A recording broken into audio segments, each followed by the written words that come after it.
One-woman protest over the recent spate of police killings. Former UNC activist Juliet Davies staged a march today in front of the police administration building on Edward Street. Ian Wason has more in this report. A peaceful one-woman protest in front of the police headquarters as former UNC activist Juliet Davies is getting a point across. Davies was protesting over the recent shootings involving police where 2 teens were killed. I'm very concerned as a mother and as a citizen of this country, as an activist, as someone who has been involved in politics as well. I'm very concerned.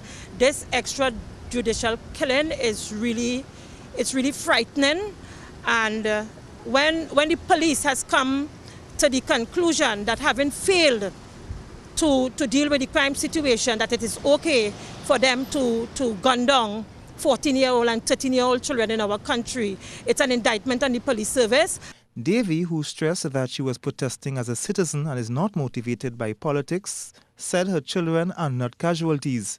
The National Security Minister told us, or according to newspaper report, that we are in a war, and in a war there is casualties. So is the National Security Minister telling me that my 12-year-old can be a casualty? My child is not a casualty. I don't want my child to be a casualty.